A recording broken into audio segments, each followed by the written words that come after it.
What is going on, everyone? Welcome to the second episode of The Bats Cave, the new weekly podcast where I talk about basically just whatever's on my mind. I am your host, Alex Bats.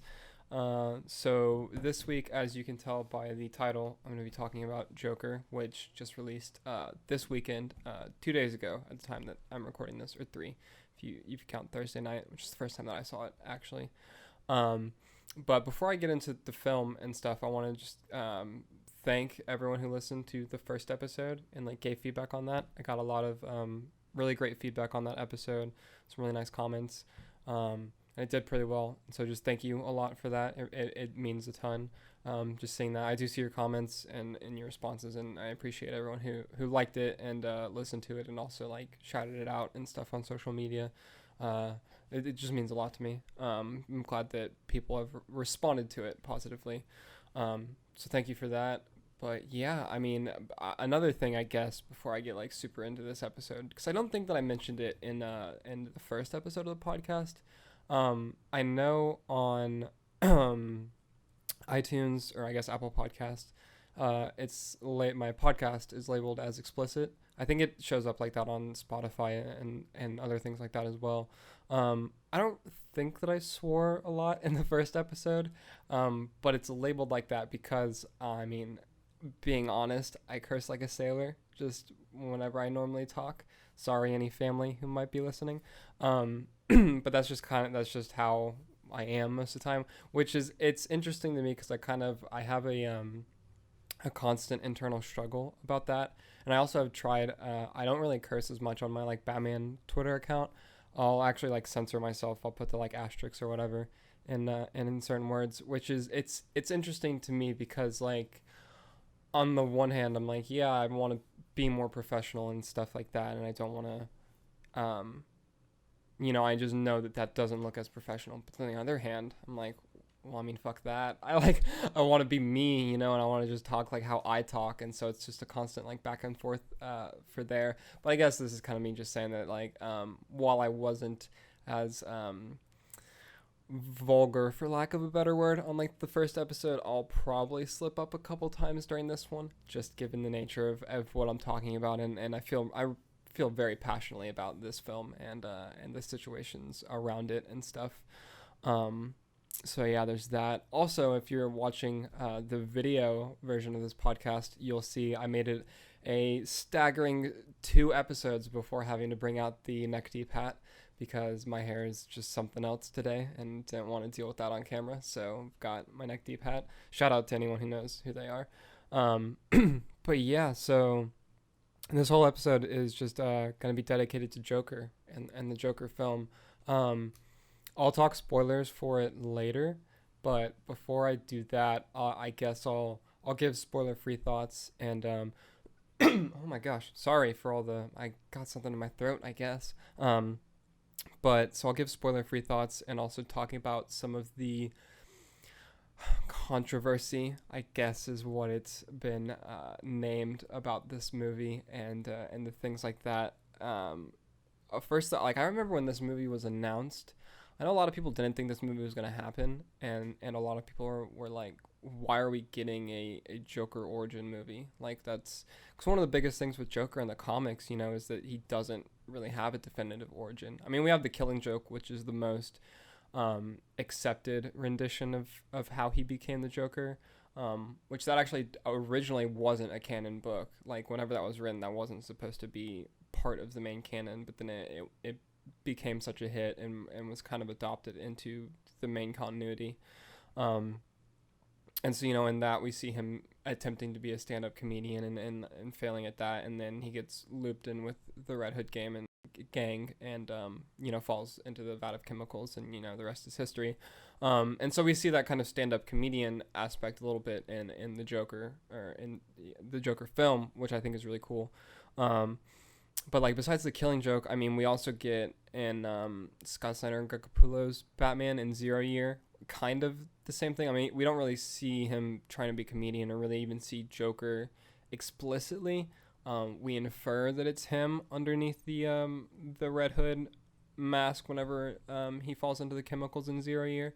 But that's also definitely not really a Joker origin story. So yeah, like the one of the big things about him in the comics is that like we have no idea who he is, and that just kind of adds to his character and his mystique and everything about him, which has always been a really cool draw for comic readers and fans of Batman and Joker. It's just part of what makes him who he is. I mean, there's even the quote from The Killing Joke where he's like, if I'm like, sometimes I remember it one way, sometimes another. If I'm gonna have a past, I prefer it to be multiple choice. Um, that's just such a like Joker thing for him to say and like believe.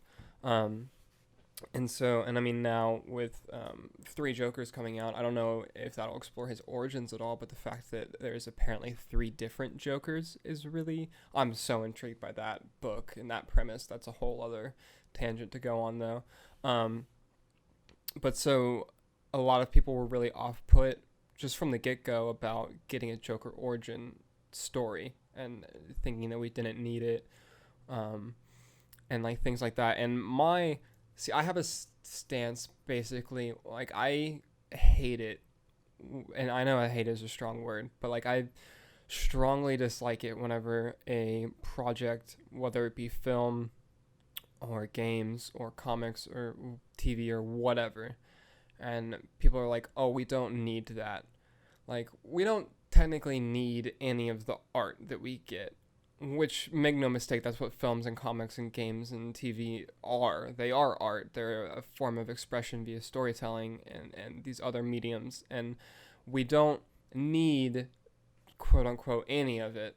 But that doesn't mean that we shouldn't get it, and that we should also deter people from telling the stories that they want to tell. And so I'm very open. Like, until something proves to me that I don't like it, I'm like, well, why not have it? And even if I don't like it, like someone will, you know, like everyone's least favorite movie is someone's favorite movie, you know.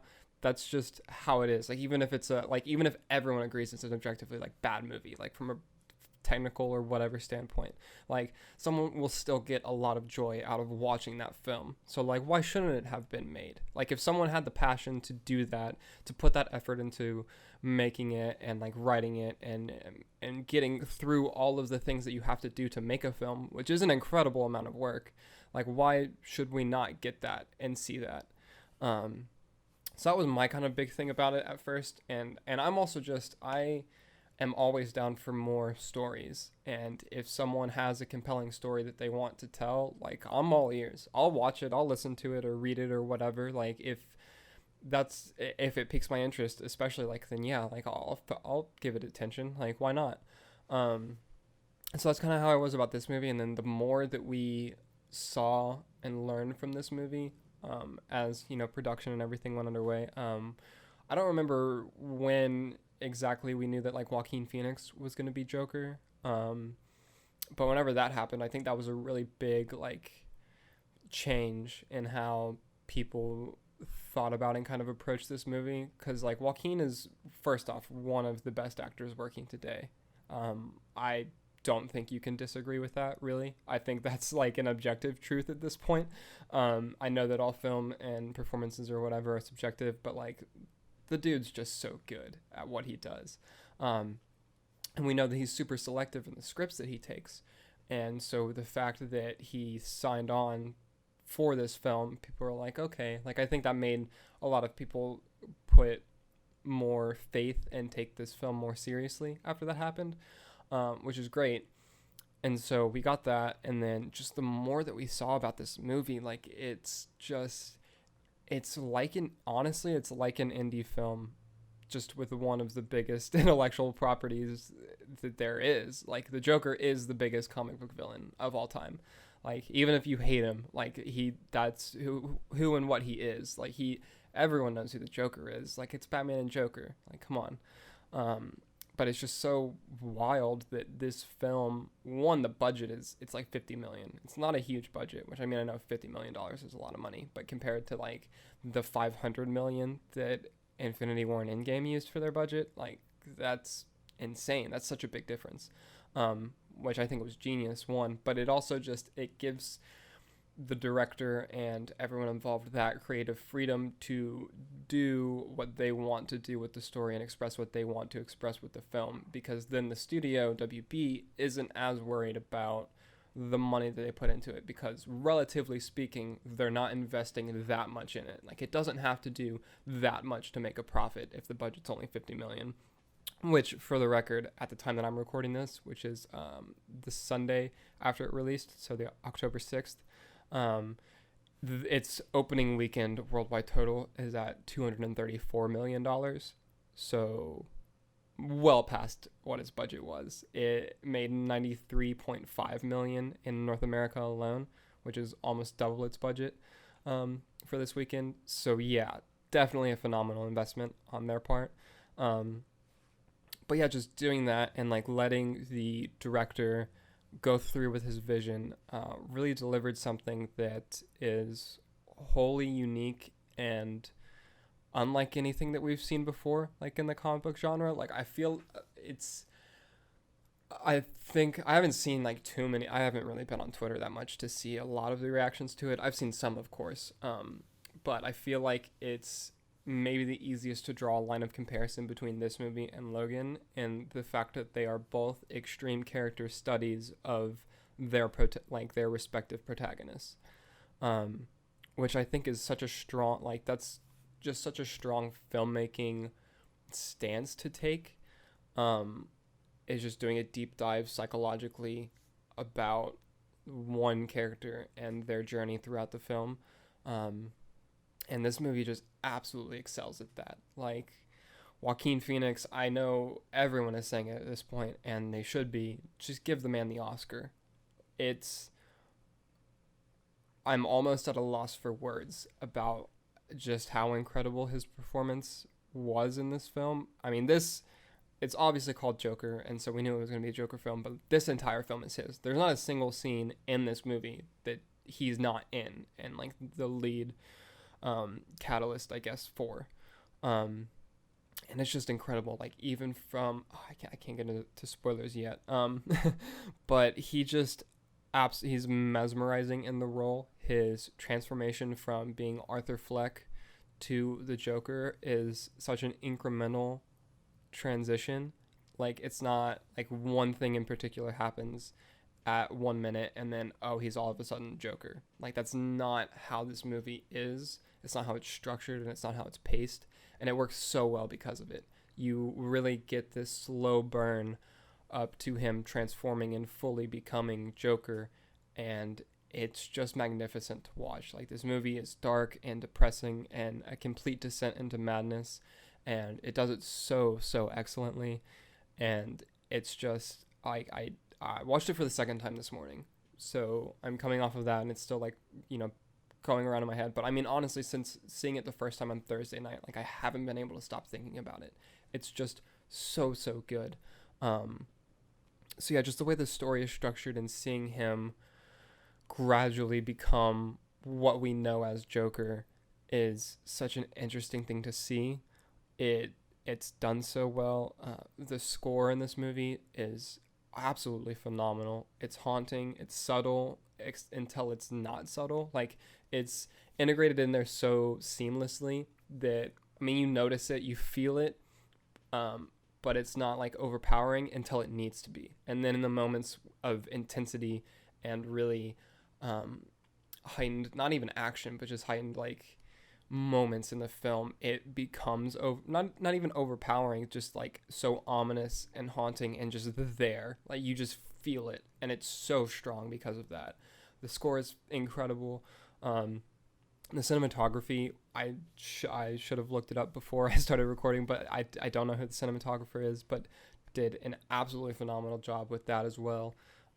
It's a visually beautiful movie, even for as disturbing and as unsettling as it is at times.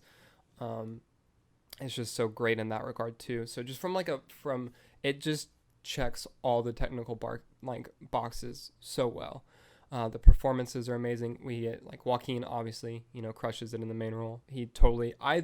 At the very least, he gets an Oscar nomination for this. I think that he should win it for this. I haven't seen probably all of the performances that will be nominated for the Oscars. I know one of the other main ones will be, I would imagine, will be Leonardo DiCaprio for Once Upon a Time in Hollywood, which I loved that movie a lot too, and he does a fantastic job in that. But just like for what Joaquin does in this movie, I feel like he should definitely win. It's unreal almost what he accomplishes here. So I think he definitely deserves the win for that. So performances like from him, we get Zazie Beetz, who her character, oh man, she does a great job. There's something with her character that I'll talk about in the spoiler section that's wild.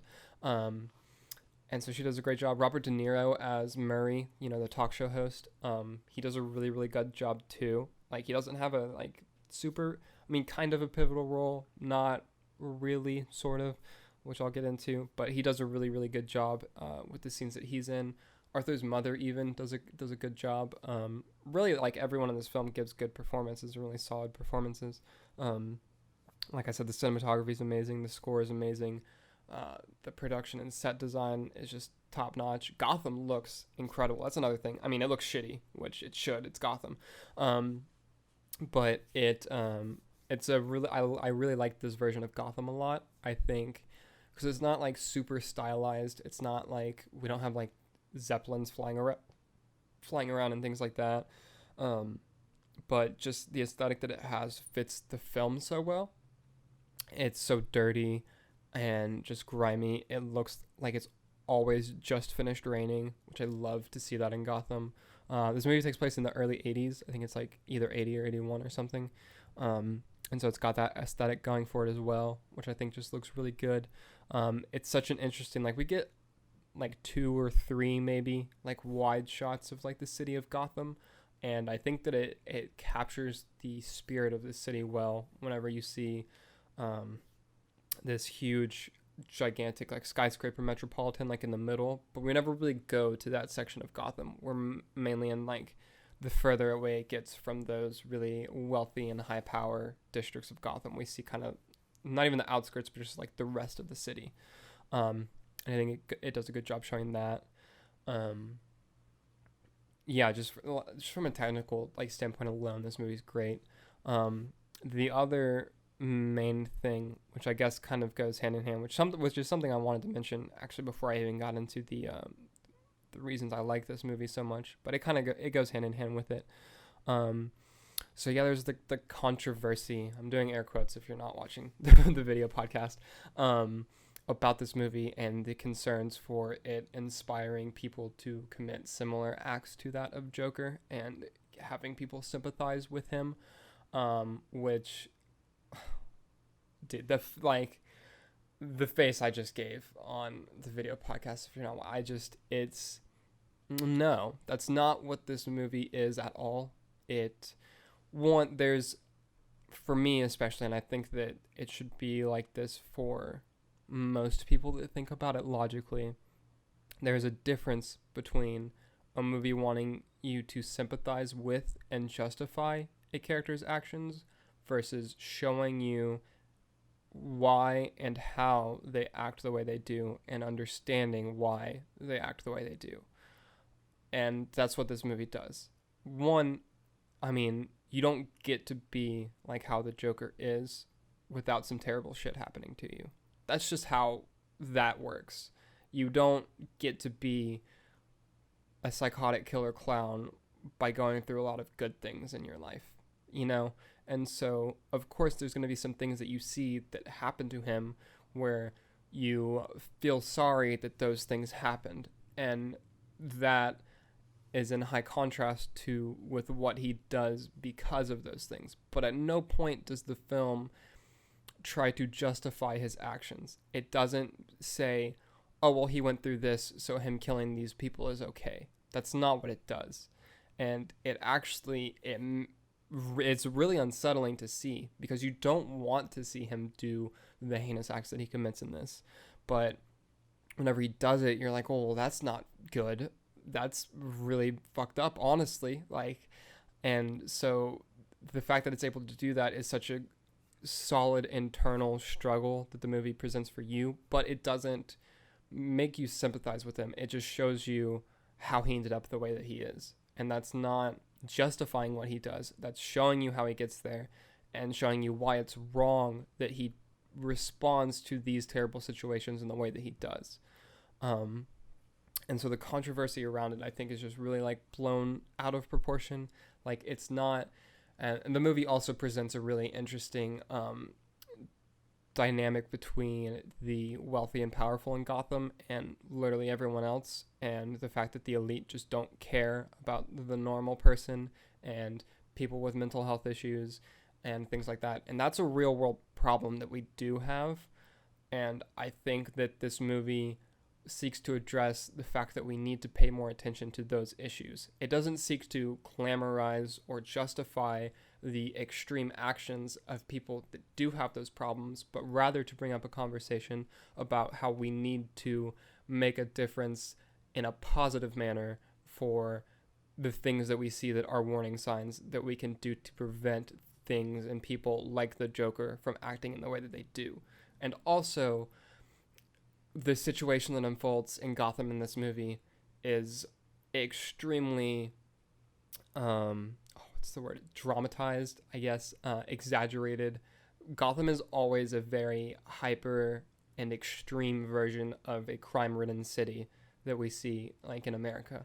It's not realistic. We don't have cities to the extreme that we do in Gotham as far as, like, crime and the way that the public and obviously like supervillains and Batman and stuff like show up, and so it's always been an exaggerated form of that, and that's as grounded and as real as this movie feels. That's still the case here. Like it's exaggerated to highlight the problems that we do have, but again, and at no point tries to justify the actions of the antagonist or the protagonist, I guess. In this, it doesn't say at all that what he does is okay. It actually makes you feel terrible about what he's doing and what he does. But at the same time, it does draw some needed attention to how we look at and how we deal with mental health issues in people in our own society, and how we can better ourselves in the way that we interact and go about helping them. And so, yeah, just the controversy around it, it's just the wrong thing. Like, it's not like this is the first movie that's ever had a vile and terrible person be the protagonist of a film, and it's not the first movie that's shown a resistance of people rising against the power and trying to overthrow them or whatever. I mean, have you seen Fight Club? Like, no one made a big deal about that whenever that was, like, we didn't. There wasn't a sharp increase in riots and blowing up banks and things like that whenever Fight Club came out. I don't think that censoring and blaming the art or films is the conversation that we should be having. I feel like if we're so concerned about mass shootings and things like that, the more pressing concern would be, why do people who are willing to commit these heinous acts have easy access to guns and things that allow them to commit these acts, is the conversation and problem that we should be facing. That's my 2 cents on it. I don't want to get too political into this, but it's just, the movie's not the problem when it comes down to it. I'm actually very impressed with myself for being able to put this train of thought together as eloquently as I have in this, because I've been trying to formulate how to like get that across for a while now whenever I sit down to record this. But it's just, the movie's not the problem, bottom line, I think. And so, yeah, that's just kind of what I think about that controversy. And also, the controversy definitely helped the movie at the box office, because it became something so much bigger than just a movie, like because of all the concern or whatever, and it just being in all the headlines. People were like, whoa, I gotta see this movie. And now it's made $234 million in its opening weekend, which is just ridiculous. So, yeah, I think that's the most that I can say about it. As far as spoiler-free thoughts are concerned, it's yeah, it's a great movie. It's in I think it's my 3rd favorite comic book movie. I sat down yesterday and like made a list of my top 10 comic book movies. And yeah, this one's at number 3. For those curious, BVS and The Dark Knight are number 1 and 2. They're pretty much interchangeable. Just they can flip on any given day.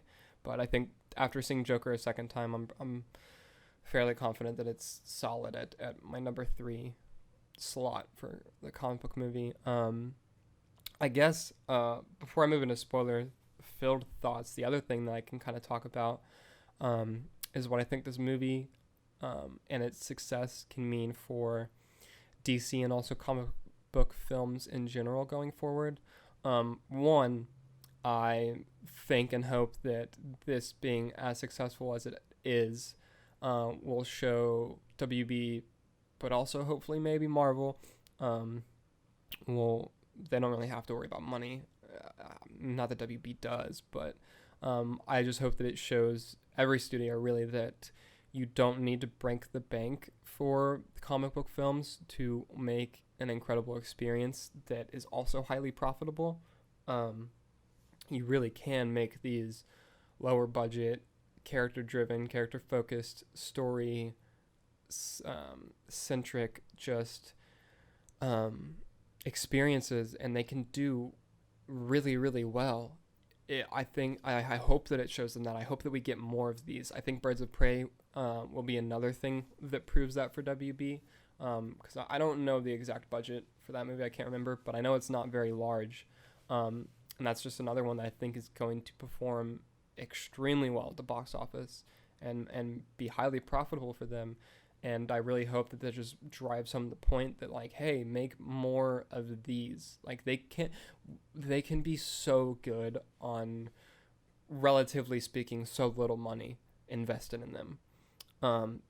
Not everything needs to be this huge world ending. We need all of this CGI and all of this extra pizzazz or whatever to make it a really good film. And I hope that they see that. I hope the WP also, I'm slightly biased here. I must admit I like darker, more bleak and tragic stories as opposed to lighthearted and comedic things. That's just how I am as a person. But also, I think it's fair to say that's where DC has had the most success with their films. And I really hope that they see, again, that that's what...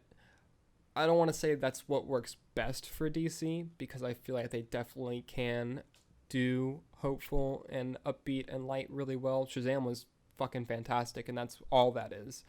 And there are definitely characters that lend themselves to that, but I hope that it just makes it to where they don't shy away from going super dark and grim and things like that in future films. I hope this also, which I can only imagine that it will, but I really hope this gives them the green light for the DC Black / Elseworlds label. I know that Todd Phillips, who's the director, mentioned in like an interview that he, while they were like pitching and conceptualizing this film, he said that it'd be cool if DC had like a DC Black line of films that were like Joker, where it's just a director, whoever has an idea for a character and a story that doesn't fit in the main continuity and main fold of films that DC is making, but they still want to do it.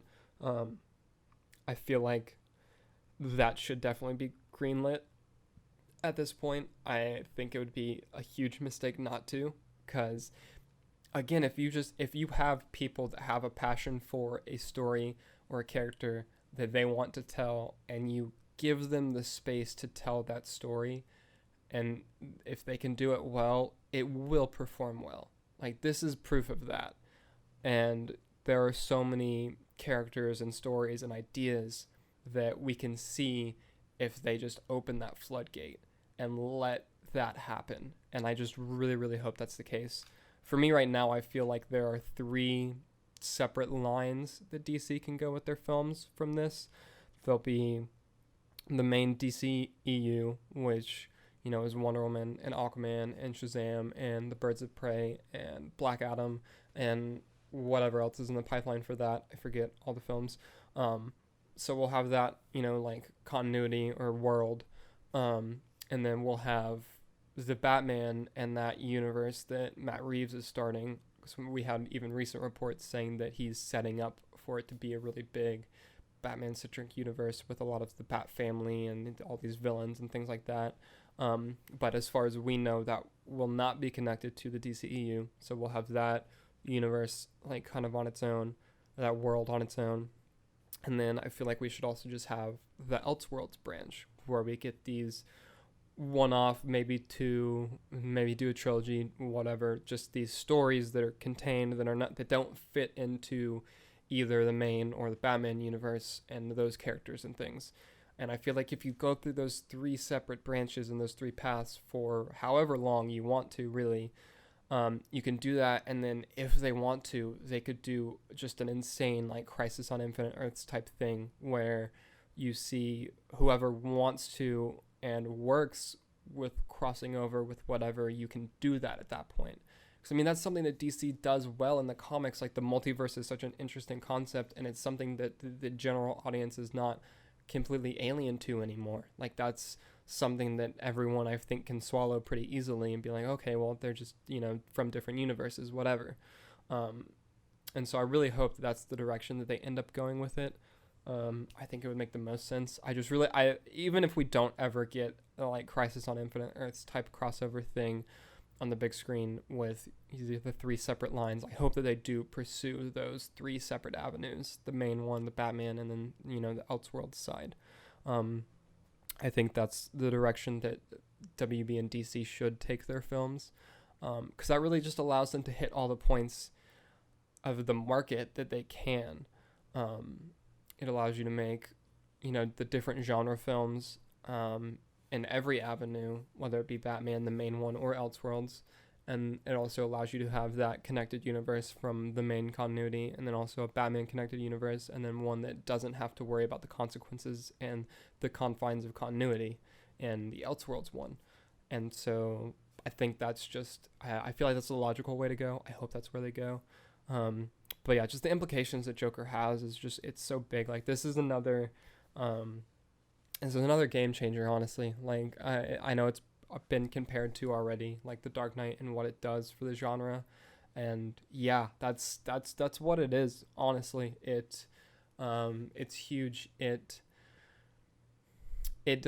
was watching Jeremy John's video yesterday, the day before, his like spoiler talk thing about this movie, and he said that this movie did for comic book films what comic fans have known that certain stories and graphic novels can do for comics for decades, as far as the deep and intense character study and the seriousness and the gravity that it presents.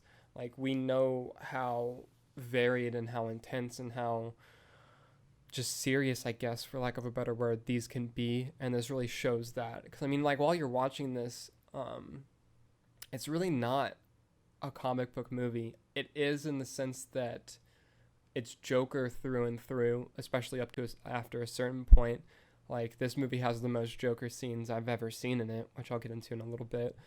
But besides that and how he acts, really representing the character in such a brilliant way, it's not like it's a movie. It's just a normal movie. And I think that's really important for the genre. It has a very, very needed variety for the genre as well. Which, not to point fingers or whatever at the Marvel movies, because I love the Marvel movies for the most part, but I can't help but feel that a lot of them feel the same, which is fine. They work really well. They're great to watch the first time. I just don't really find myself ever wanting to rewatch most of them because they feel a little similar. I know I'm not alone in that. I know a lot of people disagree with that also, but it's just it's how I feel about that. And so this definitely adds it's a lot of variety to that. I just hope, and I would imagine that people will take notice of that. But yeah, I guess that's all of my spoiler-free thoughts about the movie. So, also, if you're watching the video thing, check out my shirt. It says, I am smiling. It's got Batman with a straight face. But yeah, so that's all my spoiler-free thoughts for the film, I think. So if you haven't seen it at this point, one, please do yourself the favor, go watch it. Most people, I feel. It's definitely not a film for everyone. It's not for the faint of heart, or if you don't like dark and serious things, I guess you might not like it. But yeah, just give it a chance if you're open to it. It's a fantastic film. But yeah, so that's your spoiler warning now. I'm going to get into specific scenes and talk about things that I really liked and loved and whatnot. I don't really have any like complaints, honestly, about this film. So it's pretty much just going to be like 100% praise for different specifics from here on out. So there's your spoiler warning. Again, if you haven't seen the movie, go watch it and then come back to this. Or if you don't care about spoilers, keep listening or watching. So yeah. Oh, dude. First, I guess, his laugh. Oh my God, Joaquin Phoenix. So he like researched people. I didn't even. I kind of knew this was a thing, sort of, but not really. But there's a like condition that some people have where they'll incontrollably laugh, and they can't stop, and it's opposite to what they're like. They won't be like happy or think that something's funny. It's almost like from what I can tell and what I know, it seems like an anxiety trigger almost, where like if they feel uncomfortable or upset or bothered or whatever, they'll start laughing and they can't stop, and it looks like it physically hurts them, and like it hurts their throat, and like they can't breathe, but they just can't stop laughing, and it's just a condition that they have. And that's what Arthur Fleck and Joker has in this movie, which I can't believe that no one's explored that with the Joker before. Honestly, I've never seen that. There might be a comic that does that I'm unaware of, but I don't think so. And it's such a small thing, but such a genius direction to take, like his laugh. And it's absolutely bone chilling. Like, just I have chills now just thinking about it and imagining it. Just the way, one, that he's able to just do that and execute that so perfectly. Like, he just completely replicates that pain and that uncontrollable laughter that disease causes, and also just the fact that he turns it on and off like in an instant in some scenes. It's just so wild, and it's so just haunting. Like, his laugh, it's insane. Like, I genuinely never thought that anyone would like come close to Heath Ledger's Joker laugh, which I hate comparing them. I feel like they're kind of incomparable as performances, which I might get into in a little bit. But for the laugh, I was like, oh, that, like, Ledger's, I was like, that's a Joker laugh. Like, that's just how it is. But this is just, it's something else, man. It's so good, for lack of more colorful words. It's really, really good. So like that laugh and that direction to take that, I think, was genius. But yeah, like I mentioned earlier, I mean, this movie is such a slow and incremental change, from him being Arthur Fleck to him becoming the Joker. The film opens and it's the scene of him putting on the clown makeup and like forcing himself to do the smile, and then like the frown, and he's got like the tear running down his face too. And like, honestly, from that scene, you're pretty much like, yeah, give him the Oscar. Like, I feel like a lot of people don't, I won't say a lot, but I feel like some people don't really understand / like take into account how difficult acting actually is, because we see so many like good actors just generally in films. Like, pretty much every like Hollywood film you see is like, they're good actors. The really easy way to tell is like, go on Sci-Fi and watch some of the sci-fi just like random movies that they have, and like check out the acting in those, and you're like, oh, okay. Or like, try acting yourself if you're not an actor. It's so hard. And so just to like be able to do what he does and bring the level of emotion and depth that he does, just even in that opening scene, is incredible. But like, it starts with that, and really just, you see like his day. I mean, he goes through and he's doing the like sign flip thing in front of the store, that everything must go, and then that's when these punks like come up and steal his sign and then like ambush him and beat him. That's like the opening of the movie, and of course, I mean, you feel super sorry and like bummed for him about that, because I mean, it's just a shitty thing for anyone to have to go with or to go through. But you see that, and then you see like the rest of his day kind of like go by, and you just see really how like just utterly miserable he is, and just how uncontent with life he is, and just how really just he's not in a good place. You see his first meeting with his therapist, and she asks him for his journal, and like he's reluctant to give it up, and then he brings it out, and there's all kinds of scribbles, and he mentions that he's writing material to be a comedian because he wants to be a stand-up comic. And she flips through this journal, and there's like there's pornography in it, and then also like dismembered bodies, and then the joke that she lands on is him saying that like he hopes his death makes more sense than his life, and he's just so broken as a person already at this point. That's at the beginning of the film, and so really you see that, and you see him going through his like day-to-day kind of he gets jumped, and then his coworker gives him a gun. He's like, hey, you gotta like look after yourself, you gotta protect yourself.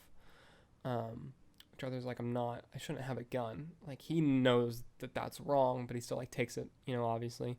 I think one of my favorite scenes actually, which it's kind of funny, not funny, but also is whenever he's at a children's hospital, performing like being a clown as his job, and he's dancing around, and then the gun that he has like falls down his pants, and he's like, oh shit, and like has to like pick it up and kind of like act nonchalant about it, and that's how he ends up getting fired actually, and just his utter defeat after that happens. And then he's riding the subway, and at this point he's already just like gone through, we've just alone seen him go through so much just like emotional torment at this point, and he's at an absolute low, and he's on the subway, and then these guys his uncontrollable laugh comes into play, and he just like can't stop laughing, and these three like assholes who we find out later end up working for Wayne Enterprises, they're like Wall Street guys,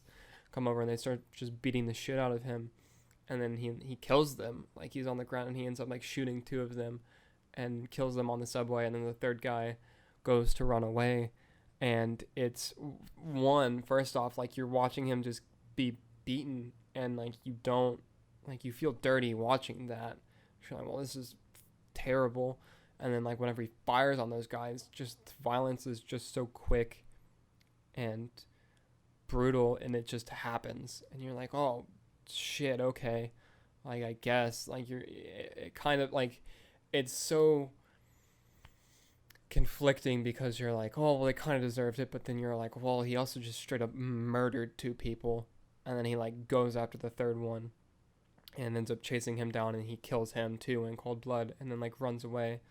And then he goes and he ends up running like into this public bathroom at this one part, and he just like dances, and which is actually his like desire, not, I guess desire is the right word, his love kind of for dancing is shown a little bit earlier in the movie. After he first gets the gun, there's a scene of him just like dancing in his living room, which is a really great scene too.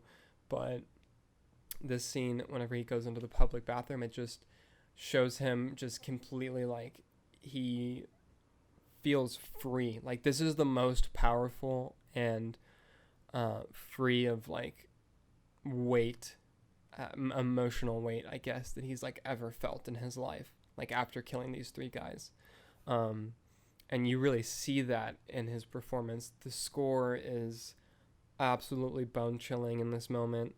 It's so powerful, and it's just him dancing around in that bathroom and just kind of like embracing like what he just did and kind of who he's turning into.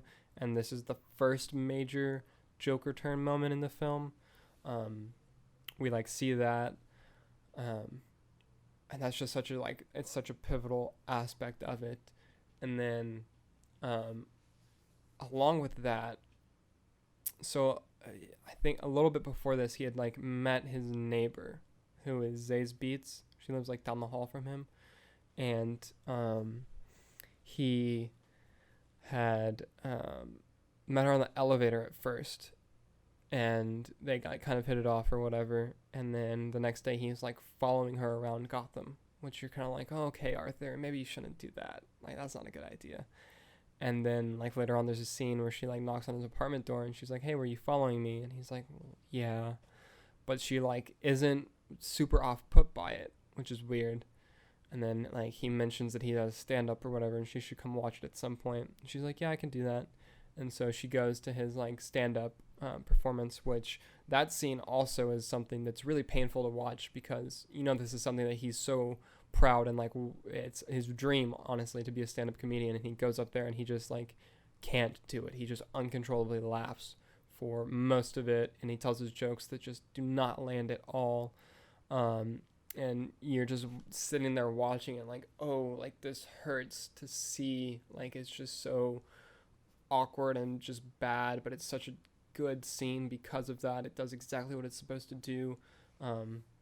Also, another thing in that comedy club that's really cool is like before that, whenever he's watching one of the comedians perform and he's like taking notes about it, he's laughing in the dead space between like he's not laughing with the rest of the crowd. Like, the comedian will say the punchline and he like won't laugh at that, but then he'll say the next line to set up the next punchline and he'll laugh at that part. And I think that's just such a really, it's a small detail, but it goes a long way in showing just how not like everyone else Arthur is. And so that's another really strong scene. But yeah, she like goes to his neighbor, goes to his like comedy club with a performance with him. That's after actually he had killed the 3 men on the subway, and before that, right after he had killed them, it shows him going to like her apartment and like coming in and just kissing her, and you can infer what happens from that when they close the door. But so like that goes along, and so we see someone finally like kind of take notice of him and really start to like accept him and be there for him. And you like see that. And then as that's happening, also in Gotham, the murder of these Wall Street guys has kind of sparked a movement and a resistance against the wealthy and the elite in Gotham. And because there's an eyewitness saying that it was a dude in either clown makeup or a clown mask, and the city just runs with that. And there are just riots and protests of people in clown masks. Thomas Wayne didn't help any at all whenever he's mentioning the murders, and he says that someone who does that obviously has to hide behind a mask, and that the people in Gotham who haven't made something of their lives are all clowns. So he just throws fuel on the fire and just helps further that systematic divide between the have and the have-nots in Gotham. And so Arthur has accidentally just become a major catalyst for this huge movement that he really doesn't care about, but he sees this happening and he knows that he's the one who did that. And so that gives him a sense of grand, like, I mean, it just feeds his narcissism, really. And so that's happening at the same time, which is just such a strong element to the film. And then that happens, and also throughout the film, his mother is saying that she's like trying to write letters to Thomas Wayne and saying that he'll help them. And Arthur like reads one of the letters, and it's revealed that in the letter, according to his mother, Arthur is Thomas Wayne's son. And so that's a pretty crazy like plot twist that happens in there. That happens like halfway through the movie, and you're kind of like, oh shit, like that means that Joker is Batman's half brother technically, which is pretty crazy to see. And so Arthur does some like sort of investigating into that. He goes to see Bruce Wayne actually, which as a Batman fan, I love that scene because it's just so crazy, even though there's obviously a huge age difference here because Bruce is like 8 or 9 at this point, and Joker's, a full-grown man. It's so weird seeing Batman and Joker like interact, even if it's such a different version of both of these characters that we normally see. Like, this is Arthur Fleck still at this point interacting with Bruce Wayne. It's a man who will be Joker interacting with a child who will be Batman. But that's such a cool dynamic to have in there at the same time. So I really love that scene. And then later on we get, during one of the like protests at this, I think it's like a gala or benefit or something that Thomas Wayne is attending, Arthur ends up like sneaking into and like talking to him. And I really love one of the lines that because Arthur is like approaching Thomas and saying that he's Penny Fleck's son and that Thomas is his dad. And like Thomas is like laughing it off, and he's like, I'm not your father, like your mother was crazy, she was making that up, you're adopted, like all these things. And Arthur is obviously not wanting to hear this. He's like, you're lying to me. And Thomas is like, what do you want, like money? He's like, no, I don't want your money, like I don't care about that. He's like, I don't understand why everyone's just so mean and indecent. And he's like, oh, what do I want? And he's like, how about a hug? How about some fucking decency, dad? Like, and just the performance that Joaquin gives in that moment is just so strong. You feel everything that he's saying, and it just hits so hard. And then, yeah, Thomas just like shatters what he thinks he knows, and it hits, and then his uncontrollable laughter kicks in, and Thomas is like, you think this is funny, and just punches him, and he just can't stop. And then next we have the scene of him getting into the fridge, like, and just not knowing how to cope with what he's been told about his mother. He doesn't know what's true about his own life, and just, it's such a unsettling and just psychologically just, I don't even know, it's just so strong that like everything is just crescendoing like one after the other. And then he goes to Arkham to investigate whether or not his mom actually was admitted into the hospital, which that's another thing I love, that Arkham is a state hospital in this. It's not an asylum technically. It basically serves the same purpose. It's just a small change, but it works fundamentally well for the story being told. And he like goes to investigate that, and whenever he finds out about his mother, is also just another just incredibly profound and game-changing scene. Because at first he's going and he's like talking to the guy, and the clerk, and he like mentions that he like did some bad, he says that he like did something really bad, and he like fucked up, and he doesn't feel bad about it. He says that he thought he would, but he didn't, obviously talking about him killing those 3 men on the subway. And it's the first time that we see him fully admit that like he is not bothered by what he did. He's not affected by those murders. He actually feels kind of good about it. And so that's another, I think, big Joker step in that moment. Him fully accepting the responsibility and the lack of care for that action.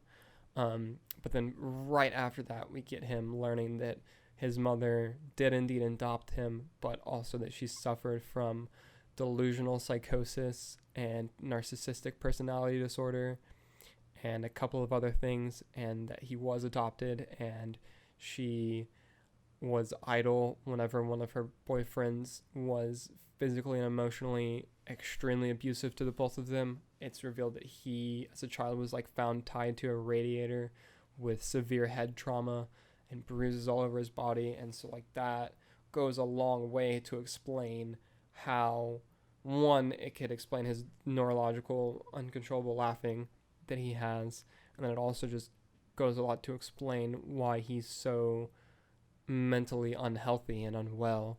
And that's a huge thing. And he just, like, the scene when he's just at the bottom of the stairs, just kind of taking that all in, and like not knowing exactly how to compete with it, and just laughing, which is basically him crying at this, and just not, it's just, he's, the way it's shot too, he's literally just like at the literal low point on the screen because the camera's above the stairs and he's at the bottom of the stairwell.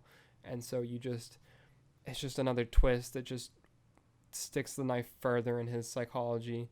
And that's crazy. And whenever he goes home from that is I think the biggest twist in the movie, and something that I absolutely did not see coming at all. He goes and the score is just overpowering at this point. It's so strong. We've just received so much crucial and perspective changing information and world shattering information for Arthur, and it's just so intense and strong at this moment. And he goes home and he goes to Zazie Beetz. I don't think that we actually ever get a character name for her. He like walks into her apartment and sits down on the couch, and we hear her in the background putting her child to sleep. And then whenever she walks into the living room, she's absolutely shocked by him sitting on the couch. And she's like, oh my God, like, you're in the wrong apartment. Like, what are you doing here? And then she goes, name's Arthur, right? You live like down the hall." And as soon as she said that, I was like, "Oh fuck!" Like that. And then the movie proceeds to show the scenes between him and her to this point where they've spent time, but then it does a cut in each of them and shows that she wasn't really there for any of it. That Arthur just completely imagined that entire relationship. And that one is something I did not see coming at all and just absolutely knocked me back. And then also, it goes to further something that's really important by the end of the film and was also introduced near the beginning of the film. Because in one of the first scenes of the film, him and his mom are watching the Murray Show, and while they're watching it, it cuts, it like is switching back and forth between like them watching it on the TV and then showing what would be the actual camera footage of it, you know, like on the set of the show. And while it's on the set of the show, it then turns and like Arthur's in the crowd, and it ends up being a like dream basically, or a like a daydream of what his ideal experience on the Murray Show would be. And it goes through all of that, and that kind of shows just how imaginative and how far his mind can go in coming up and just imagining these scenarios.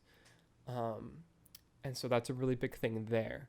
And it just go like that, coupled with him straight up imagining the entire relationship with her, just furthers the point of how unreliable of a narrator Arthur is, because this movie is entirely from his perspective. But by doing that, it completely undermines what I mean by doing that, by showing the fact that he imagined that entire relationship, it completely undermines his reliability as a narrator. We now can't fully trust anything that we're seeing on the screen, which is absolutely fucking genius.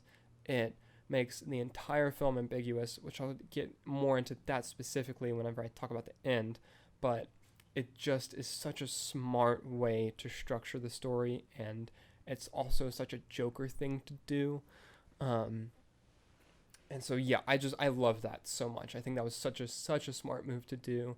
And it also goes to further the point that this movie is not glorifying or glamorizing anything that he does, because while at the end and in the movie there are the crowds and the protests and the things that are raising Arthur up as this figure and this face of this revolution, and he's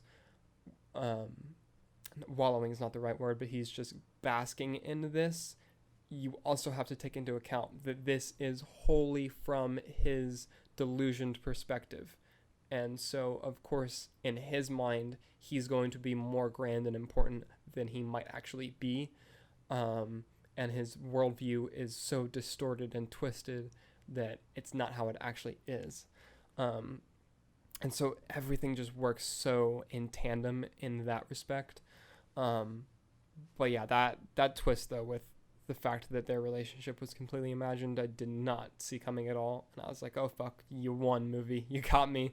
And so that happens. And throughout the film also, not throughout the whole film, but after the subway murders, there are these two investigators that are trying to talk to Arthur.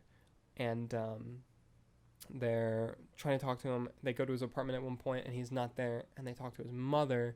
And the questions that they start asking his mother end up giving her a stroke, and she ends up in the hospital. And it's while she's in the hospital that Arthur ends up doing all of the investigating, basically, into his origin, his backstory, whether or not he's Thomas Wayne's son, his mother being in Arkham, and not mentioning that, and being delusioned, and those types of things. And so he does all of that during that time. And after he finds out about her in Arkham, and then he also goes to his neighbor's apartment, which another thing on that point that I like that's ambiguous is the fact that we don't know whether or not he killed her. It shows him, and they're sitting there and she's in shock, and he does the he puts the finger gun to his head and pulls the trigger, and then it cuts to him leaving the apartment. And so it's really up to the viewer whether or not she died.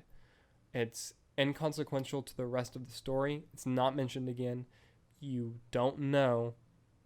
And so really, she died if in your mind you wanted her, you think that he killed her. But if you think that he didn't, then he didn't. And the story doesn't change fundamentally either way, which I love the fact that you can do that and that you have that question there. And there's also enough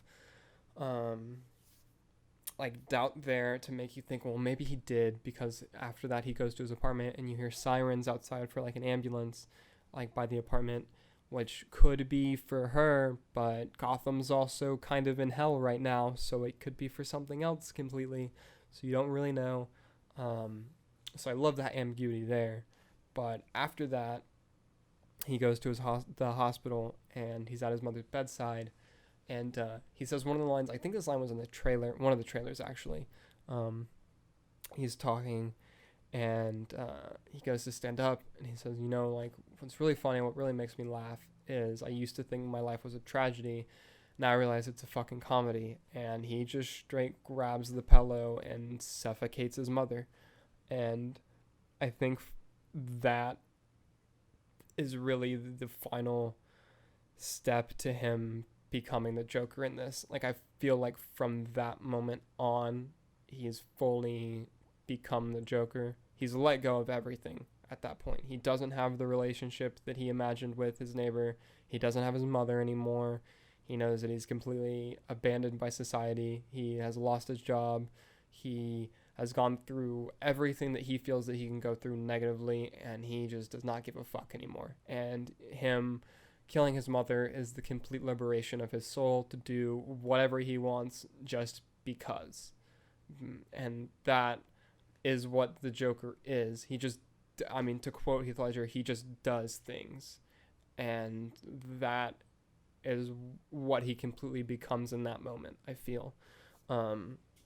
So he does that, and then he goes home, and at this point he's also been contacted by one of the representatives from the Murray Show. They book the guests and things, and actually a very important thing, while he's at the hospital with his mother, the Murray Show, they play footage from him at his stand-up, and Murray's making fun of him, which just completely shatters his opinion and view of Murray. He had always looked up to Murray and thought oh, I want to be like him and things like that, and semi-worshipped him, and now Murray is literally just making fun of him and laughing at his expense, which just completely changes how he looks and feels about Murray. And so after that, he gets called, and they want him as a guest on the Murray Show, because apparently there was a lot of fan reaction and support to the video that they showed of his comedy act. And so he has a date set to go on the Murray Show. So he goes home after he kills his mother, and he is putting his clown makeup on, and he has just the white makeup on, and someone knocks or rings on his door, and so he just has that on, and that is absolutely the most creepy thing in the film. It's even more disturbing than the full clown makeup whenever he has the red and blue and stuff. Just the white face is just terrifying. And so he answers the door, and it's Randall, I believe is his name, who's the guy who gave him the gun at the beginning of the movie, and then their midget co-worker, who I don't know if midget's the proper word, actually. I apologize to anyone, maybe. But he's the short person that they have as a coworker. And they're there, and they'd heard about his mother passing, and so they brought some, a bottle of either wine or liquor or whatever to, lift up his, just normal, coworker friend thing to do whenever you know that one of their relatives passed.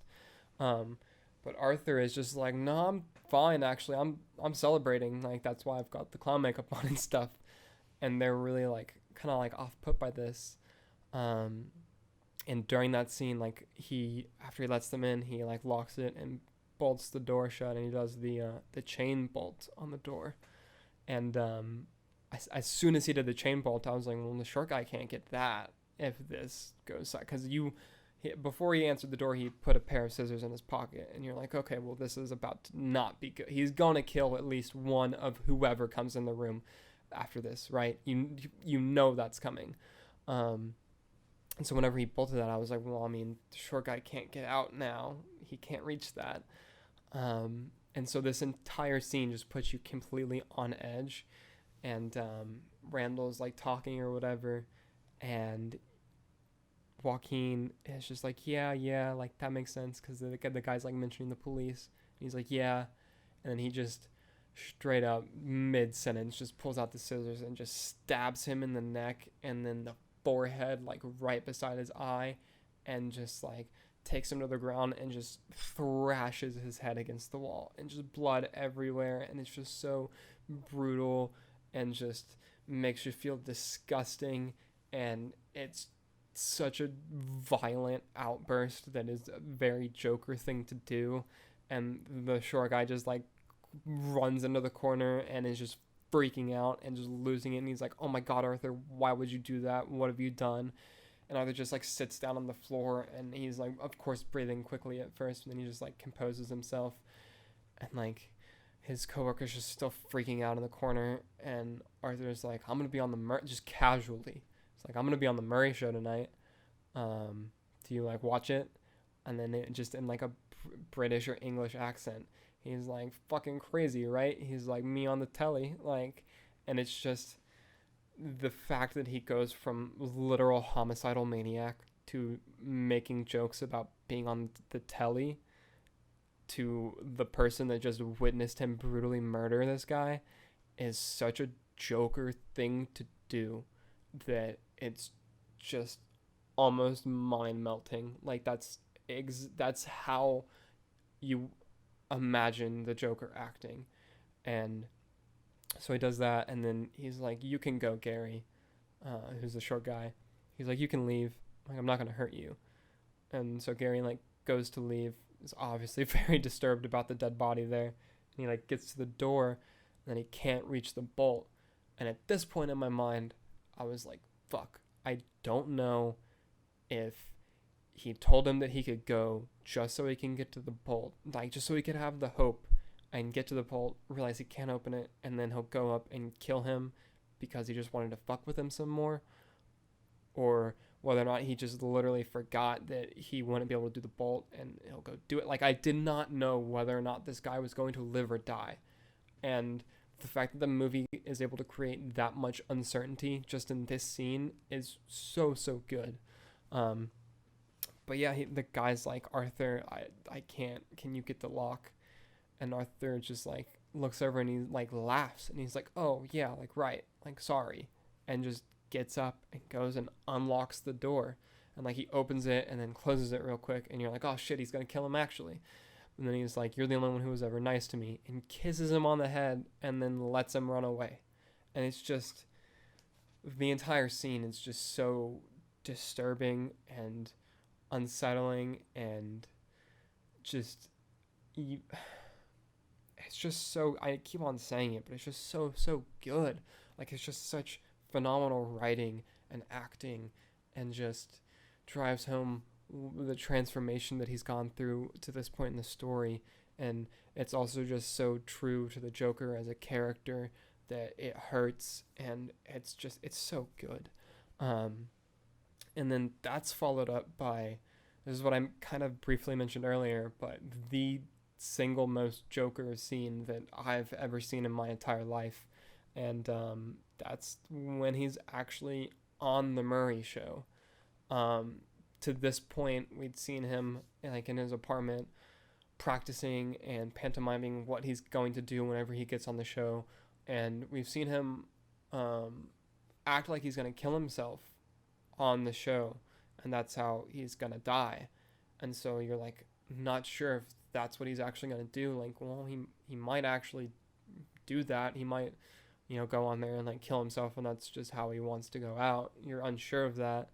And you see him like backstage before going on, and he asked Murray to introduce him as a Joker, which is a phenomenal moment, because that's what Murray briefly called him in the whenever he played his clip earlier in the film, and it just is so good. And so he does that, and he's waiting backstage, and before he goes on, Murray's playing the clips again and, making fun of him again. And you see him just sitting there, like, smoking a cigarette and just, like, thinking, and just, you don't know what he's thinking. You have no idea what's going through his head. But there's also so much emotion in that blank expression that it's incredible. And then he, before the curtains raise, starts doing his dance, and then he, like, goes out, and he's just the absolute showman whenever he goes out. Like, he walks out and does the, like, spins and wave into the crowd and goes up and kisses the other, like, female guest that's the, like, doctor that's there, and just is he's such a performer in that moment, which is also so what the Joker is. Like, the Joker is terrifying and menacing and funny and just an absolute performer through and through. Like, he's so theatrical. And Joaquin just absolutely nails that in this scene. And you just are mesmerized by him the entire time that this scene is going on. And so we get this brilliant back and forth between Joker and Murray, where they're going back and forth, and Joker tells a really messed up joke, and they're like, you can't do that. And he's like, yeah. And he starts going off on his tangent about how he eventually admits to, like, committing the murders on the subway, and he's like, I'm tired of acting like that's not funny. Like, that was. He's like, he's like, comedy is subjective. Like, you all decide what's right and wrong as well as what's funny and what's not. And he's like, fuck that. Like, I thought it was great. And it was just going off about it. And the scene just keeps on escalating and escalating and escalating. And most of the scene, there's no score present. It's just the set sounds and the scene sounds that are happening in the dialogue.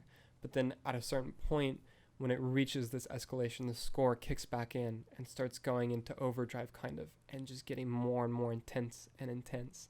And you know that he's got a gun on him, and he just goes off, and he's like, Murray, like, what do you get whenever you cross a mentally unstable loner with a society who, like, doesn't give a fuck about him or has abandoned him? And Murray's, like, yelling at him, and he's like, you get what you fucking deserve, and he just shoots him in the head.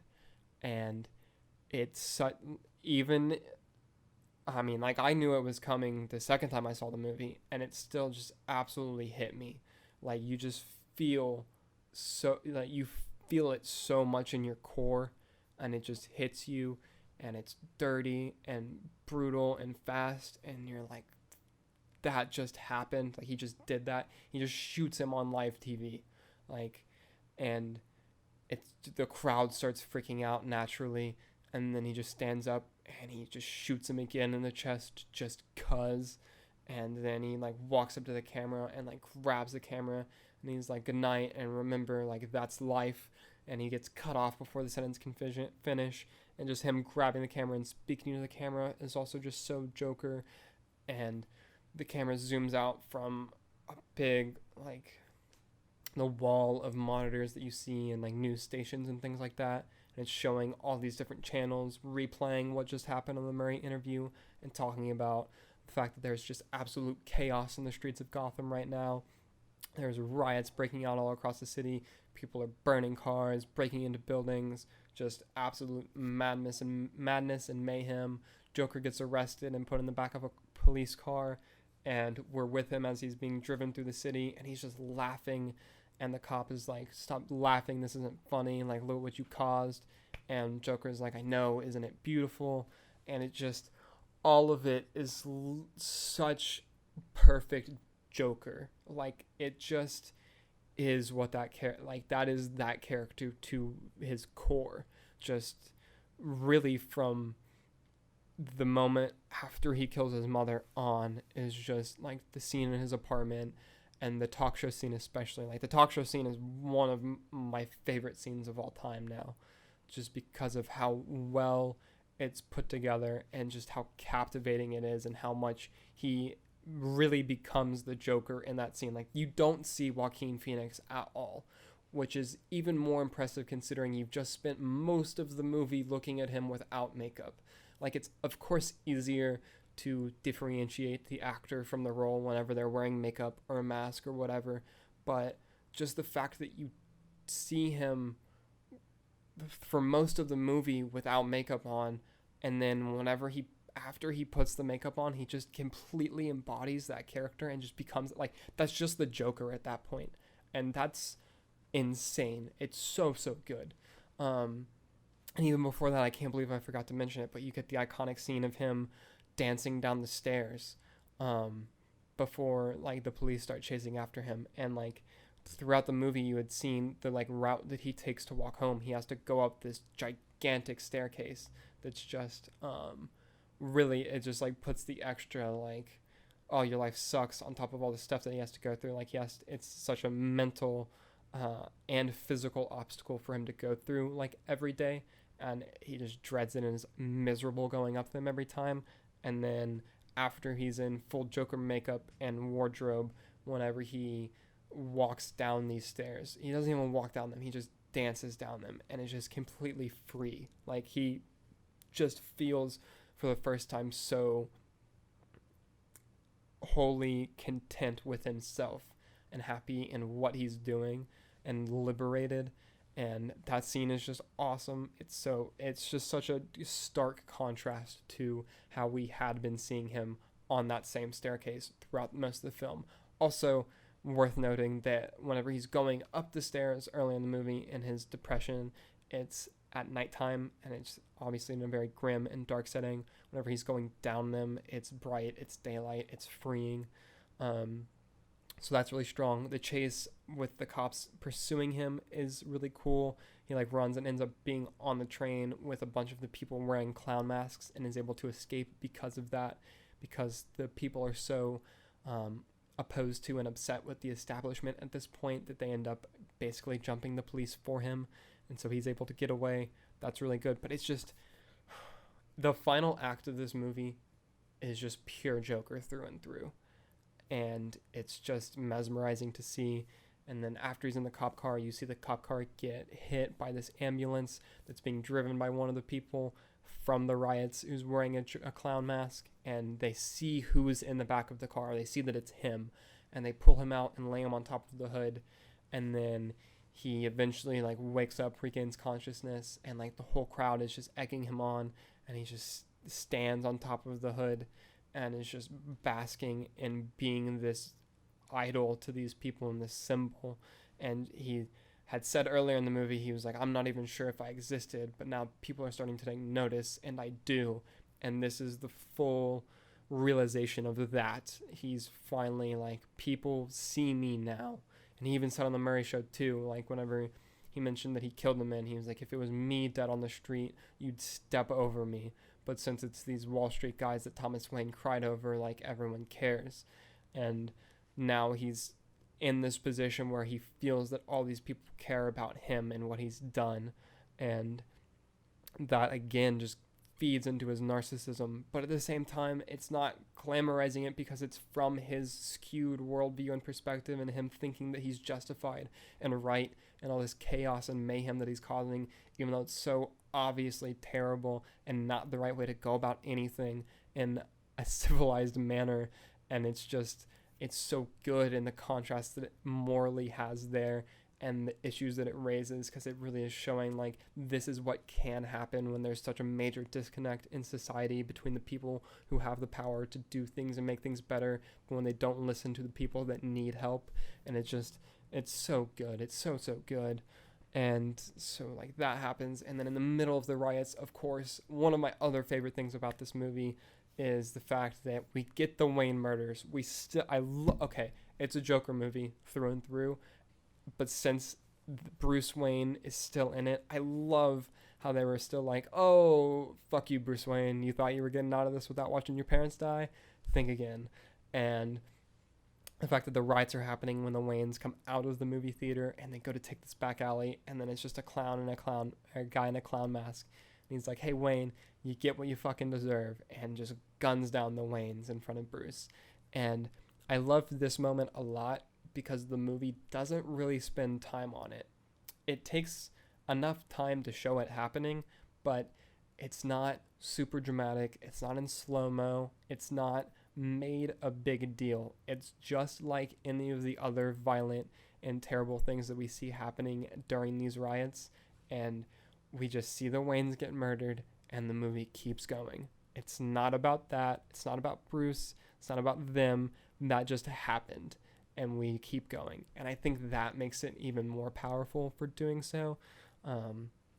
So I just love that on multiple levels because of that. Like, I love that we still managed to get the Wayne murders again, even though we've seen them, I don't even know how many times on film at this point. But this one was able to do it differently and make it stand out by not standing out, and that serves the story. And so I think that's just really, there's just layers there that I really, really appreciate. It's also really poetic that Bruce Wayne's parents are murdered indirectly by the actions of Joker, who, you know, is obviously Batman's greatest villain. And so there's just another layer there that's really cool. So yeah, I like that a lot.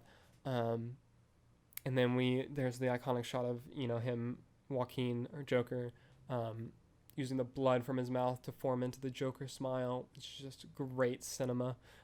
There's really not a lot more to say about that.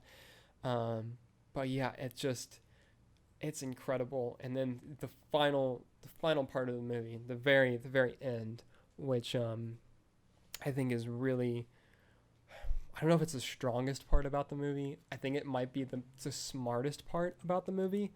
The final scene segues into him, like, it cuts to black when he's like in the crowd. It fades to black, and then we get audio of him laughing, and it cuts to him in Arkham State Hospital. And we know earlier in the movie, it's mentioned once that he was in the hospital at one point. We don't know for how long, and we don't know when, but it shows like a second of him in an observation room, like banging his head against the glass window on a door.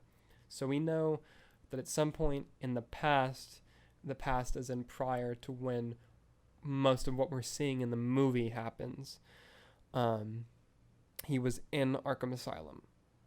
And the final scene of the movie is him in Arkham Asylum, and he's laughing, and the psychiatrist talking to him asks him what he's laughing about, and he says he was just thinking of a joke, and it does a cut to show Bruce standing over his parents, and then cuts back to him, and she's like, do you want to share? And he goes, no, you want to get it. And then it cuts to the hallway outside the room. We see him leave the room and walk down the hallway with bloody footprints, and then be chased back and forth at the end of the hallway. And then the film ends. And so this scene changes the movie completely, because up until this scene, it's been a linear narrative, aside from the few flashbacks that we get of seeing his mom's history, her being in Arkham, and that second flashback, like the 1 second flashback of him being in the hospital for a moment. Aside from that, it's been a linear story. But this, being placed at the end of the movie, you can do a couple things with it, and it's completely open to interpretation, which I absolutely love. It's super ambiguous, which I think is perfect, and 100% the way to do it. But, so, one, you can take this ending as the entire movie is now a dream, and took place inside of his head. He was just in that interview room and imagined the entire film in the same way that at the beginning of the movie he imagined the dream of him on the Murray show and Murray praising him and all of that.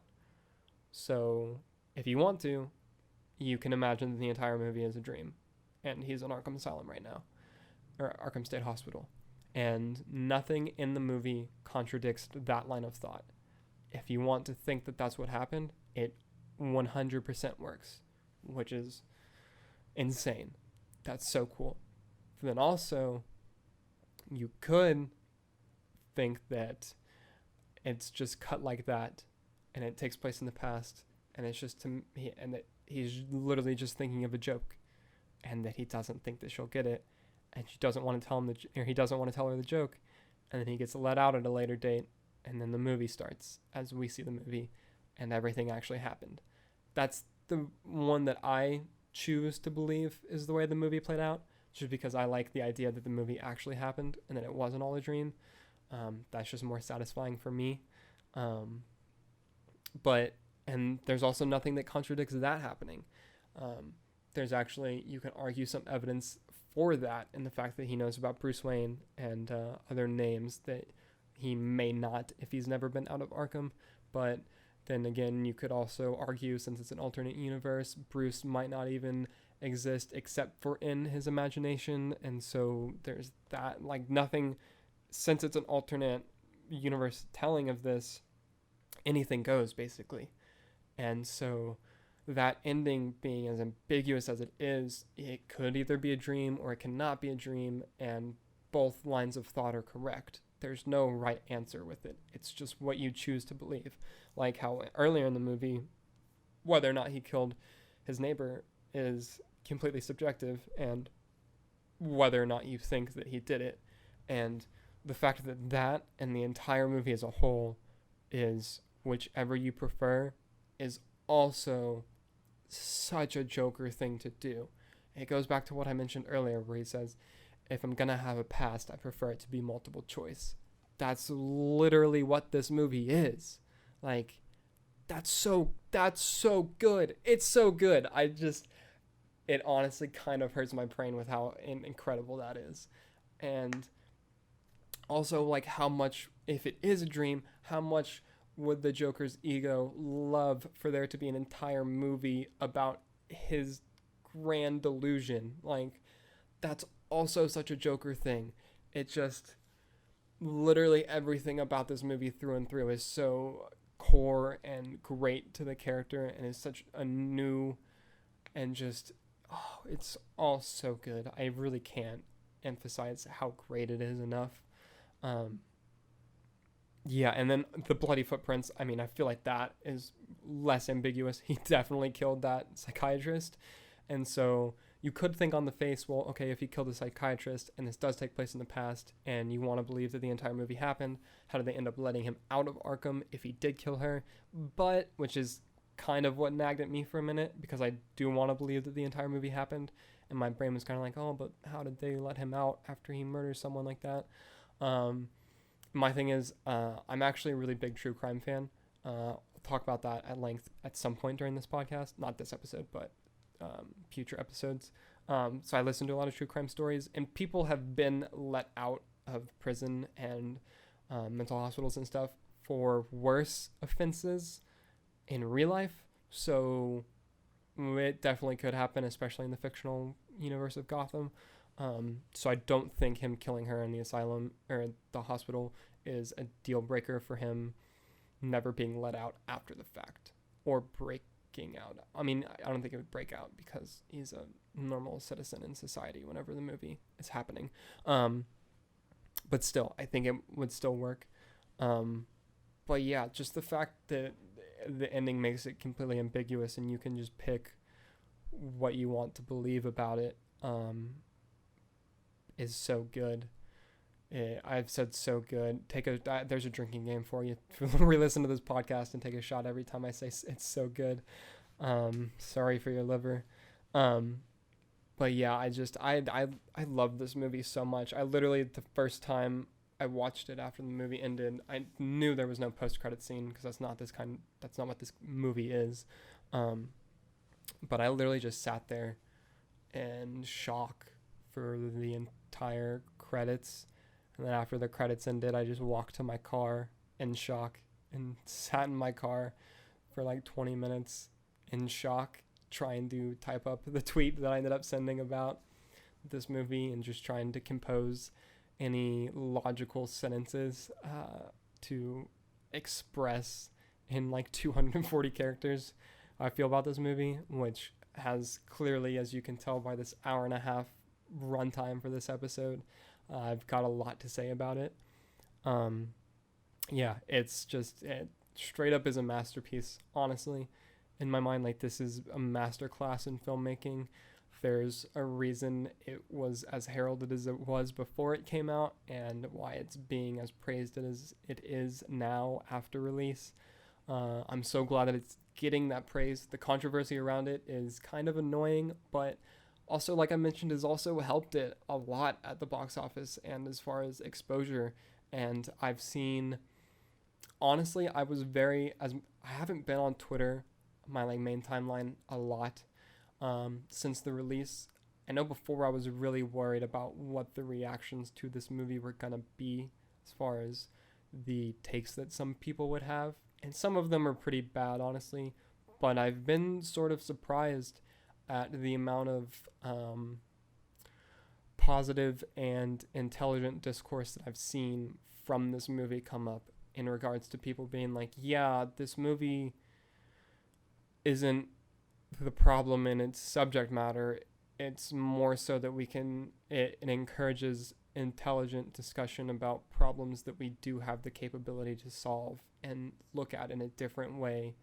And so that's good to see. I'm glad that I've seen that at least.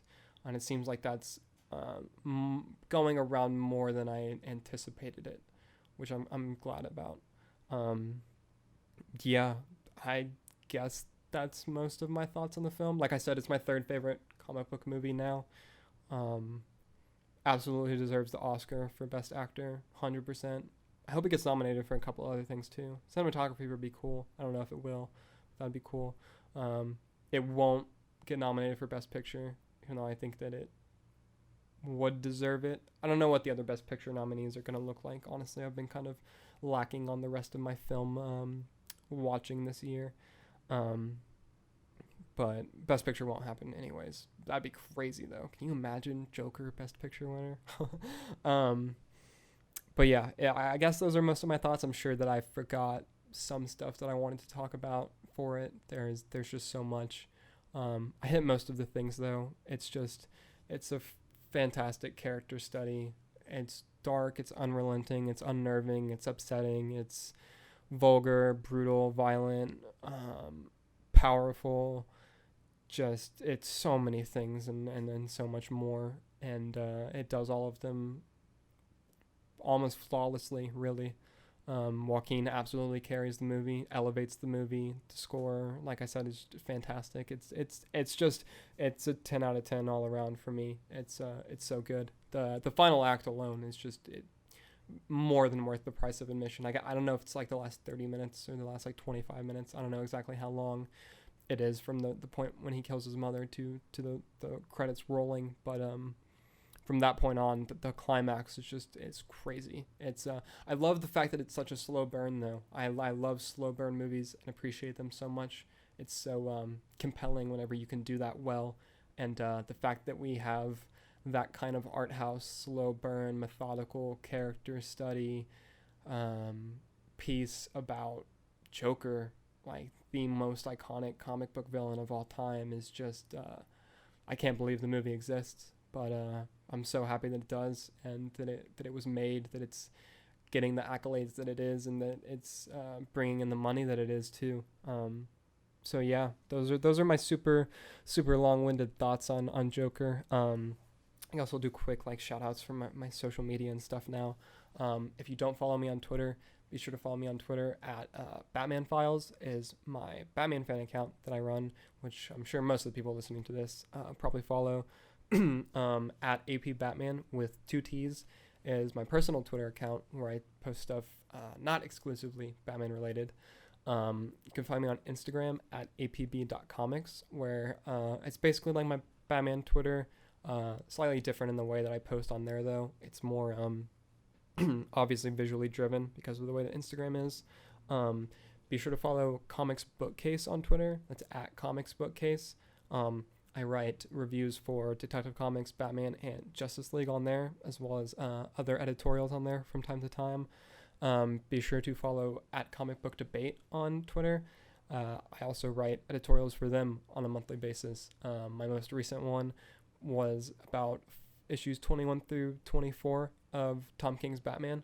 So if you're interested in that, be sure to check that out. subscribe to my YouTube if you're watching this on YouTube and you're not already subscribed. It really helps me out and means a lot. Be sure to give a like, rate, and review and subscription on whatever podcast streaming service you're using to listen to this. If you are listening to the exclusively audio version, a comment on any of those platforms or feedback on Twitter would also be greatly appreciated. Always looking for more input, good or bad. I want to continually improve the show. So anything really is appreciated. And yeah, I think that's it. So thank you for listening/watching. If you've made it to the end of this, I really appreciate it. And be sure to tune in next week. Later.